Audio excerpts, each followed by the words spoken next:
우리 present이라고 하는 영어 단어가 있습니다. 이 단어는 이제 현재 혹은 선물이라고 번역이 되는데요. 이제 이 단어 present이라고 하는 이 단어의 어떤 기원을 생각하면 이렇게 되어 있습니다. 앞에 존재하는 것이라고 되어 있습니다. 앞에 존재하는 것. 이게 라틴어에서부터 나오고 뭐 여러 가지 언어들이 있는데요. 그래서 이 앞에 존재한다는 것이 시간적으로는 현재고, 또 누군가에게 이 앞에 무엇인가 드리는 게 현재, 즉 선물이라는 겁니다. 생각해 보면 이렇습니다. 하나님은 우리에게 이 현재라는 시간을 선물로 주셨습니다. 그래서 이 놀라운 현재를 살아가는 것이 얼마나 복됨인지 우리가 알게 되는데, 이제 중요한 게 있어요. 어떤 정신분석학자가 이렇게 얘기하기를, 현재를 살아가는 걸 놓치는 것, 즉 현재를 잃어버리면 이게 정신 건강에 해친다고 합니다. 이게 무슨 말인가 하고 좀 찾아보았습니다. 그러니까 이렇게 얘기를 하더라고요. 현재를 살아가는 게 아니라 우리가 현재를 빼고 과거나 미래를 생각하느라고, 즉 과거에 나빴던 일 혹은 미래에 대한 불안을 생각하며 살아가면은 현재의 이 시간을 놓침으로 인해서 이 정신질환이 된다고 얘기를 하는 겁니다. 이거를 정리해보면 이거입니다. 즉 과거에 매여 있어서 살아가는 거를 우리는 우울이라고 얘기합니다. 과거에 우리가 이랬어 저랬어에 대한, 거기에 계속 매여 있는 것. 근데 또 한편으론 미래에 대해서 생각하느라고 불안이 있습니다. 그러니까 오늘날 많은 사람들 나오면 이제 불안이라고 하는 질환이 실제로 이제 불안 장애라고 하는 게 있는데, 이걸 생각해 보면 현재에 충실한 게 아니라 있지도 않을 그 미래에 대해서 이것이 무엇인가, 즉 현재를 잃어버리고 미래만 생각하느라고 불안에 빠진다는 겁니다. 그럼 정리하면 이렇습니다. 하나님이 우리에게 현재를 선물로 주신 것입니다. 현재를 제일 잘 사는 방법은 무엇이냐면 하나님께 감사하는 것입니다. 어떤 사람은 책을 썼을 때 불안 세대라고 하는 책도 썼습니다. 그러니까 이게 단순히 어느 특정한 사람이 아니라 오늘날 우리 시대를 불안 세대라고 칭할 정도입니다.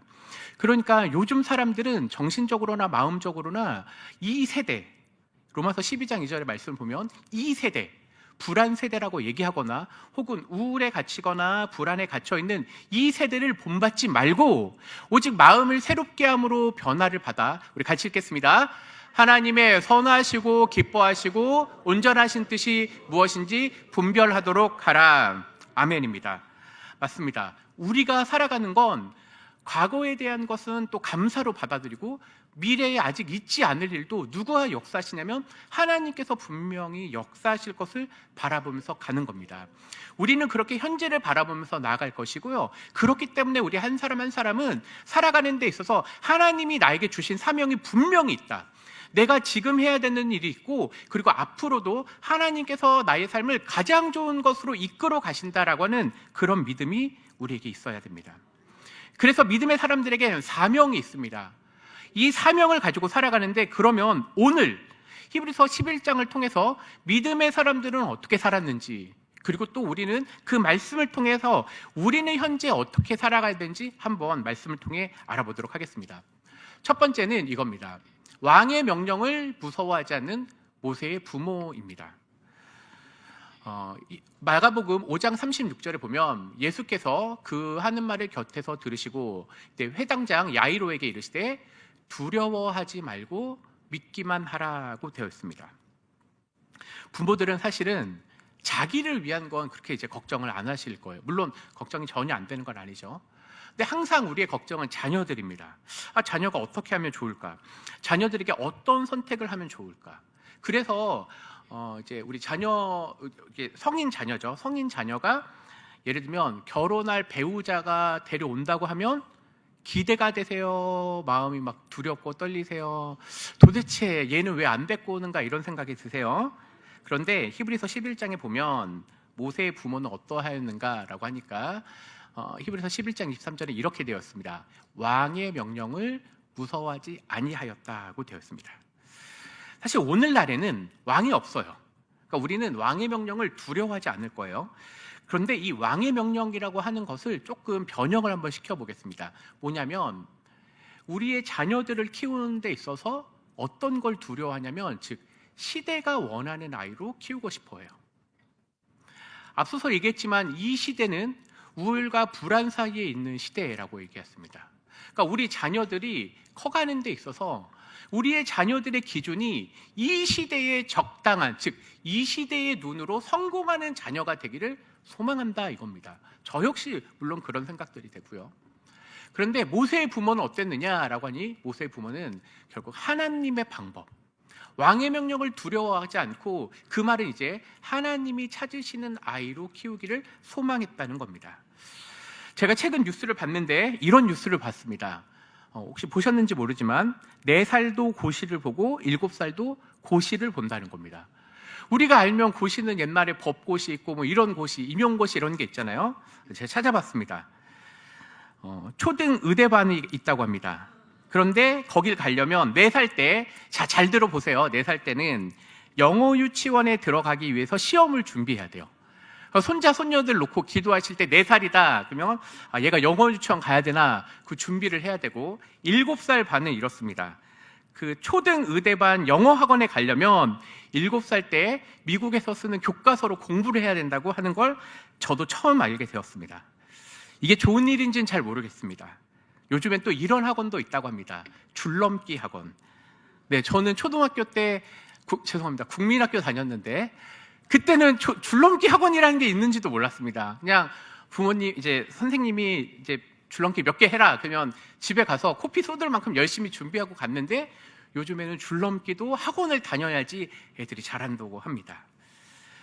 물론 이런 뉴스를 들으면 특별히 어린 아이를 갖고 있는 부모님들은 그냥 넘길 수가 없습니다. 혹은 이제 이게 또 할머니, 할아버지들도 마찬가지예요. 막 그런 뉴스가 하면 우리 아이한테 조금이라도 더 좋은 것 해주고 싶은 마음, 그걸 모르는 건 아닙니다. 아이에게 최고로 좋은 것 해주고 싶은 게 사실 모든 부모의 마음입니다. 그런데 앞에서 이야기했던 것처럼 우리가 이런 좋은 것을 한다는 그 기준이 혹은 시대가 원하는 아이를 키우기 위해서 그런 것은 아닌가? 이 시대에 원하는 아이, 이 시대에 성공하는 아이로 키우기 위해서는 결국은 왕의 명령에 순종할 수밖에 없다는 겁니다. 바로는 옳지 않은 명령을 하였습니다. 그런데 모세의 부모는 그 왕의 명령을 무서워하지 않고 그 무엇을 두려워했냐면 하나님을 경외했기 때문에, 즉 하나님이 찾으시는 자녀가 되기 위해서 자신의 모든 걸 쏟아 부었기 때문입니다. 믿음의 부모들, 바로 우리들입니다. 우리도 역시 매 순간 이런 선택의 기로에 되어 있습니다. 우리 아이가 어떻게 하면 이 시대에 성공하는 아이? 그런데 그것들이 여기 계신 혹은 우리 교회에 속해져 있는 부모들의 실제적인 고민이라는 겁니다. 우리는 그렇게 우리의 눈과 우리의 귀와 우리의 모든 생각이 거기에 초점을 맞춰버리면 어느샌가 하나님의 기준, 즉 하나님이 이 시대에 찾으시는 그런 아이가 아니라 이 시대에 성공하는 작은 사람으로 만든다는 겁니다. 모세는 그래서 모세의 부모는 그걸 과감히 끊어버리고 오직 하나님이 찾으시는, 하나님께로만 기준 삼는 자녀를 키웠다는 겁니다.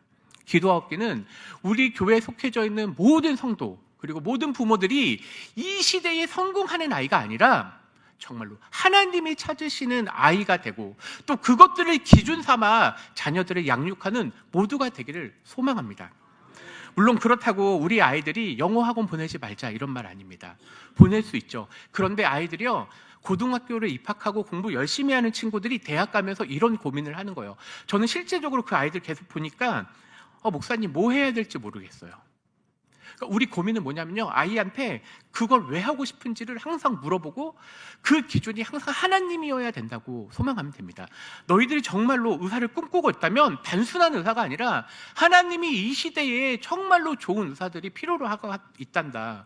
우리나라뿐만이 아니라 정말 여러 곳에서 봉사할 수 있단다. 너가 어떤 꿈을 꾸고 있니? 그 꿈은 너가 이 세상에서 성공하는 꿈이 아니라 하나님이 정말로 이 시대에 찾는 아이가 있다면 우리 삼강교회에 있는 아이들이 그렇게 쓰임받기를 소망해야 되겠습니다. 두 번째입니다. 두 번째는 이렇게 얘기해 볼 수 있습니다. 왕의 노함을 무서워하지 않는 모세입니다.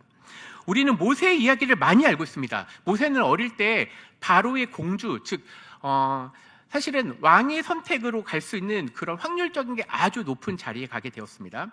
그는 당시에 가장 최고의 교육, 이집트 왕궁 교육을 받았습니다. 모세의 그 부모의 용기가 있었는데 어떻게든지 모세는 그 교육을 받게 된 것입니다. 그것이 나쁘다고 말하는 게 아닙니다. 그런데 그곳에서 모세는요, 한편으론 하나님을 두려워하는 그런 교육을 받았고요, 동시에 그 속에서도 그는 어떻게 분별함을 해야 될지 알게 되는 겁니다. 이 세상 교육과 하나님의 교육을 계속해서 반복적으로 받았는데 그가 결국 선택한 것은 뭐냐면요, 하나님을 두려워하는 그 믿음을 선택했다는 겁니다. 그래서 모세는 어떤 선택을 했느냐, 27절에 보니까 우리 같이 한번 읽겠습니다. 시작. 믿음으로 애굽을 떠나 왕의 노함을 무서워하지 아니하고 곧 보이지 아니하는 자를 보는 것 같이 하여 참았으며. 이 본문에 대한 해석은 크게 두 가지가 있습니다. 첫 번째는 모세가 이제 이스라엘 병정을 죽임으로 인해서 광야로 피한 사건을 얘기하는 경우가 있고요. 또 하나는 최종적으로 이스라엘 백성들과 함께 광야로 나간 것, 이 두 가지 번역을 다 할 수 있습니다. 어쨌든 모세는 선택한 것이 무엇이냐면 바로의 명령과 그러한 것들이 아니라 이것들 모두 벗어버리고 광야로 나아갔다는 겁니다. 그의 마음 가운데 왕이 아니라 하나님을 선택했다는 겁니다. 자, 그런데 이거는 모세 때 얘기만이 아닙니다. 이제 히브리서 얘기를 해보겠습니다. 히브리서가 쓰여진 시대에는 가장 강력한 황제인 로마 황제가 있었습니다. 바로 이들에게 편지를 쓴 것입니다. 여기 이 히브리서를 쓴 기자는 과거에 모세가 왕의 명령과 왕의 분노를 두려워하지 않고 하나님을 선택했던 것처럼 히브리서 당시에 로마 황제를 두려워하지 않고 여전히 예수 그리스도를 왕으로 삼는 그러한 백성들을 향해서 섰다는 겁니다. 그리고 이 본문을 읽는 이제 2000년이 훨씬 뛰어넘는 우리들, 이 본문을 읽는 우리들은 무엇을 두려워하는지 보게 된다는 겁니다. 앞에서 얘기했지만 오늘날에는 왕이 없습니다. 그런데 앞서 얘기했지만 시대적인 압박이 있었다고 하였습니다.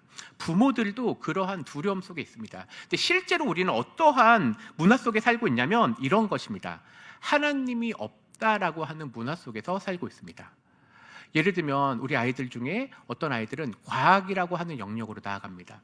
그러면 이 친구들이 실제로 이제 대학교나 대학원에 가면 기본적으로 진화론을 깔고 교육을 받습니다. 그러니까 그게 없다, 즉 하나님이 존재함으로 인해서 진화론이라고 하는 것이 아니다라고 말할 수 없다는 거예요. 모든 과학자 아이들은 그렇게 합니다. 제가 언젠가 그 과학을 전공한 친구를 상담했는데 그 친구가 이렇게 얘기하더라고요. 목사님, 제가 교회에선 아이들한테 가르칠 때 하나님이 존재하십니다라고 가르쳐야 되는데 자기가 과외를 하면 진화론이라는 것을 가르치게 된다고 합니다.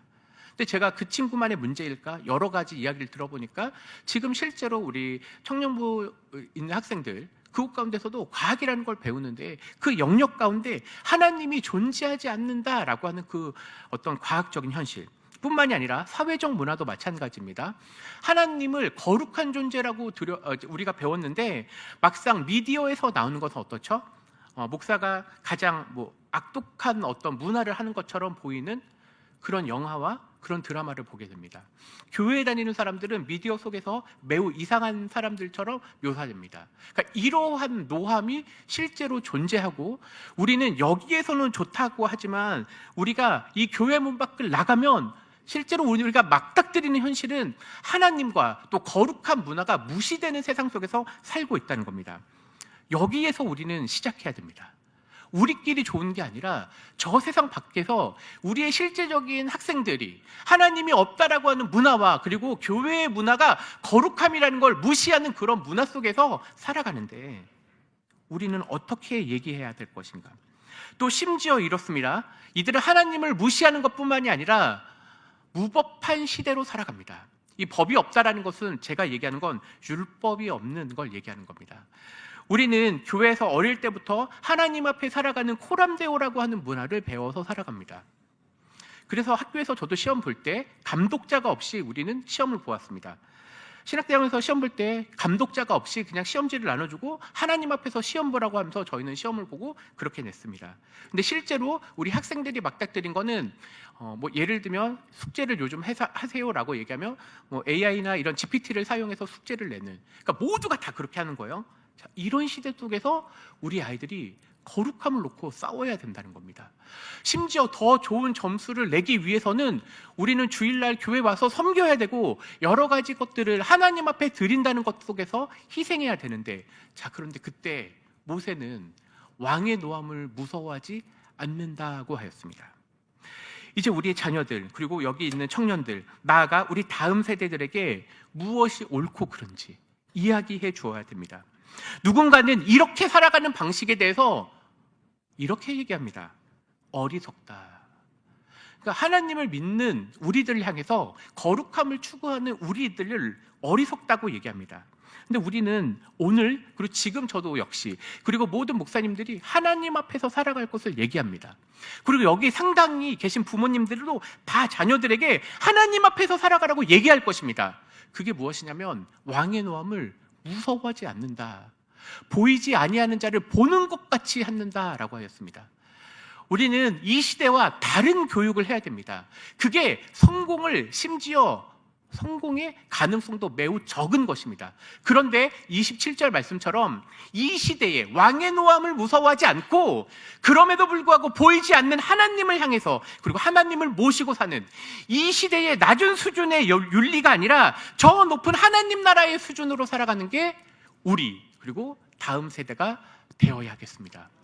때로는 이것이 무식하고, 그리고 이것들이 세상에서 어리석다고 보이더라도 우리는 이 길이 믿음의 길, 진리의 기름을 기억해야 될 것입니다. 이스라엘 백성들은 그렇게 출애굽을 하였습니다. 그리고 홍해 앞에 섰습니다. 저 뒤에서는 이집트 군대가 쫓아왔고 앞에서는 홍해가 막고 있었습니다. 이때 우리에게 필요한 것은 홍해를 무서워하지 않는 믿음입니다. 출애굽기 14장 10절에 보니까 바로가 가까이 올 때 이스라엘 자손이 눈을 들어본 즉 애굽 사람들이 자기들 뒤에 이른지라. 이스라엘 사람들이 어떻게 했어요? 심히 두려워하여 여호와께 부르짖고 모세를 원망하기 시작하였습니다.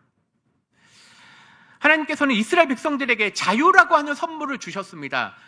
400년 동안 이집트의 그 노예로 살아갔는데 그것들을 풀어주셔서 자유를 향해 나아갔습니다. 해방으로, 광야로 나아갔습니다.